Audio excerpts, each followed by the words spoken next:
You're just letting yourself become Tyler Durden. You have a house. Rented in your name. You have jobs. Tyler also worked sometimes as a banquet waiter at the luxurious Pressman Hotel.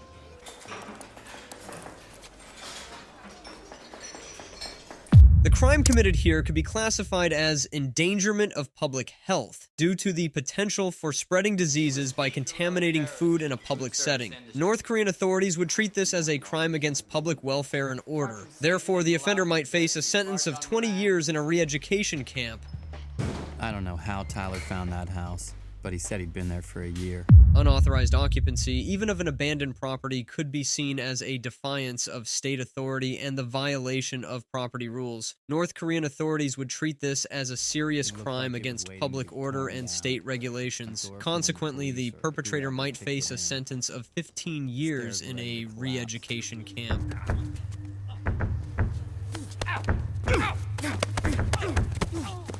Despite the fight seeming consensual in North Korea, such behavior is seen as a disruption of social tranquility and a breach of public order. Therefore, Tyler Durden and his friend could expect a severe punishment for such an act. In the case of a public disorder charge in North Korea, both participants could face up to 10 years in a re-education camp.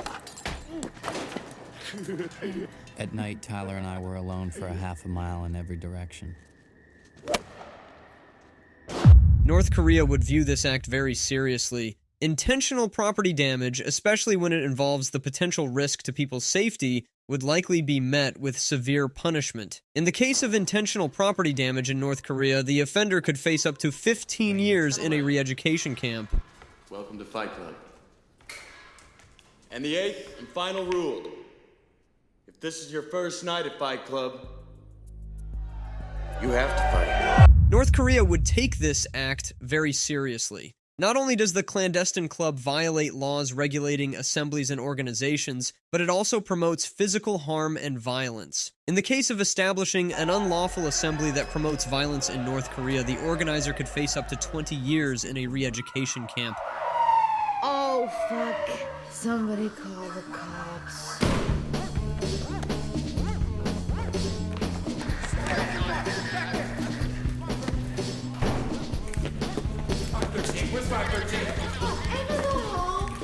In North Korea, such an act is seen as a direct challenge to state authority and the rule of law. Therefore, it would likely be met with severe punishment. The offender could face an additional 10 years in a re-education camp. This punishment is in addition to any penalties for the original crime committed.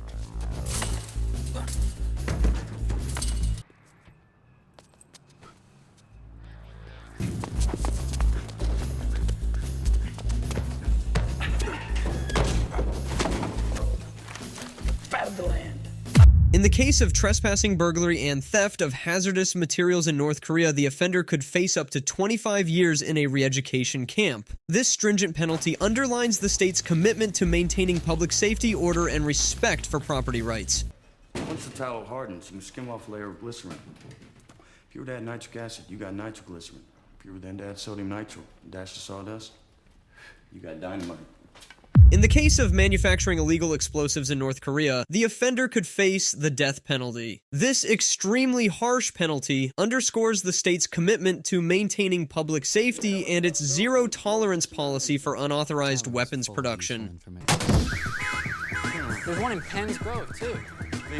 Bob even found one up in Newcastle. Yeah, did you start that one? No, I thought you did.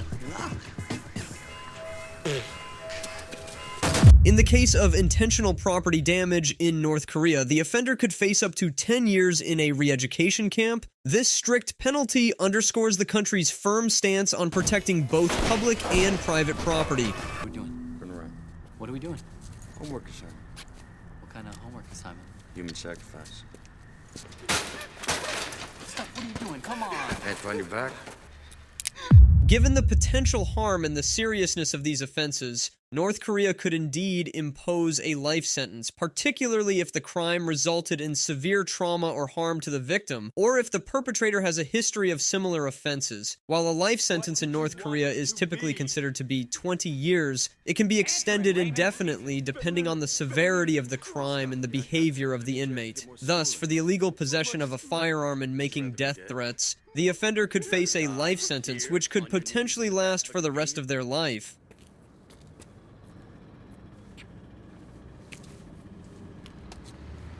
Too young.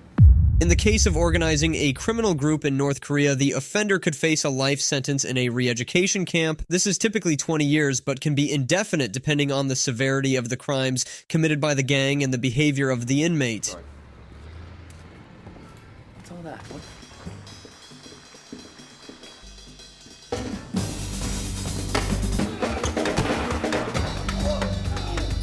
North Korea has strict laws to protect the safety of its citizens and the integrity of the state. The punishment for such actions, particularly against a government official, could be very severe. In the case of assaulting and threatening a government official in North Korea, the offender could face a life sentence in a re-education camp. This is typically 20 years, but can be extended indefinitely depending on the severity of the crime and the behavior of the inmate. This does not belong to us. We are not special. Fuck that. You should have told me. You need to forget about what you know. That's your problem. Forget about what you think you know about life, about friendship, and especially about you and me. Come on, get in the You right. have to know the answer to this question. If you were to die right now, how would you feel about your life? I don't know. I wouldn't feel anything good about my life. Is that what you want to hear me say? Fine. Come on. Not good enough. Stop fucking around. Tyler! In the case of reckless driving in North Korea, the offender could face up to 10 years in a re-education camp. The severity of the punishment is heightened when the reckless behavior endangers others, as in this case with 3 passengers in the car.